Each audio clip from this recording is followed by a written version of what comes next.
Hi all, welcome to Asterisk Blocks. In this video, we will learn how to create a Pareto chart.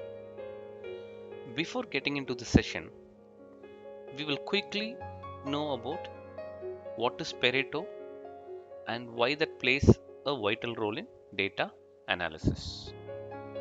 See, Pareto is generally called as 80-20 rule, which means for many events, roughly 80% of the effects comes from 20% of the causes.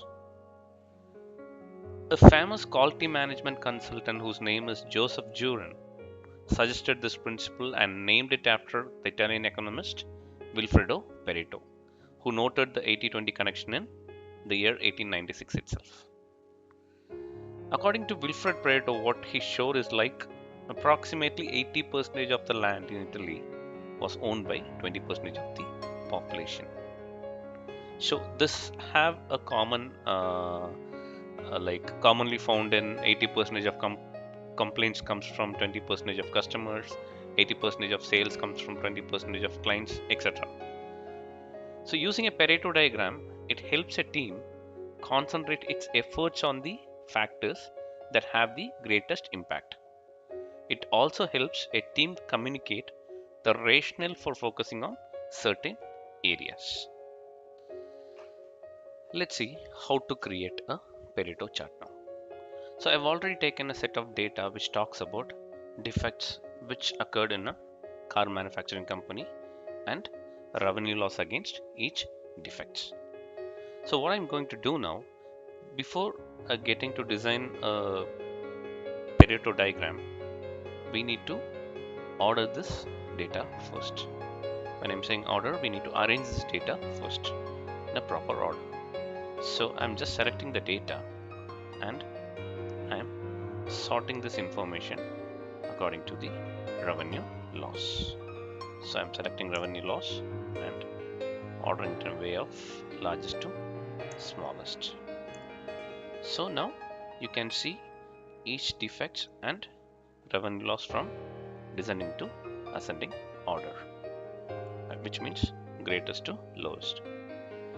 And I want to see what is the overall loss. I'm just summing it up and I got this information. So, and we need to again add two more additional data to design our Pareto diagram. One is contribution percentage and the other one is cumulative percentage. So contribution percentage, we want to understand against each revenue loss, what is my contribution percentage from the overall loss. So I'm selecting and I'm just calculating this information. You can see what is my contribution percentage of loss against the total loss.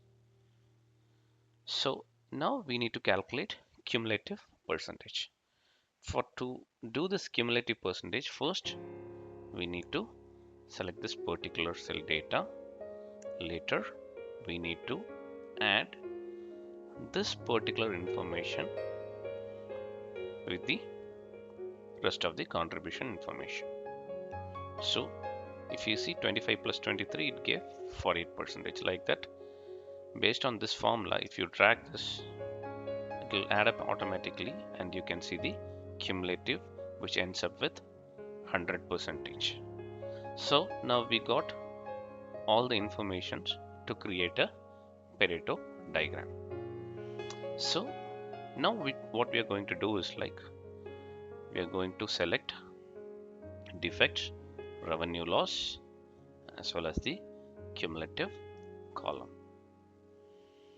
And now we can go ahead and design a Pareto diagram.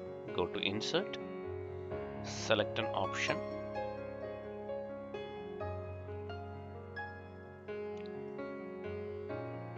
I'm just selecting this option combo, bar graph and line graph.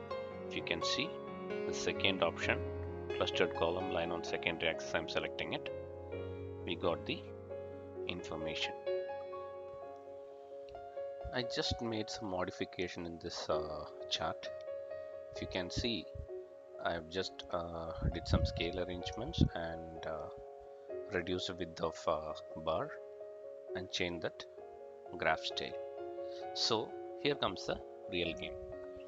We discussed 80-20 rule, right? So what I did, I've selected a line image from these shapes and drawn a vertical line from this secondary axis from 80 percentage, a straight horizontal line till here, which is getting intersect this curve.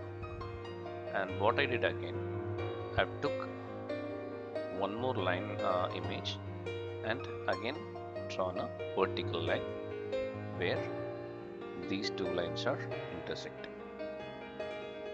So from that to your left side, you will get those defect areas which I've highlighted with a oval shape. So here, door latch defects, seat belt defects, braking system and airbags are the opportunity area.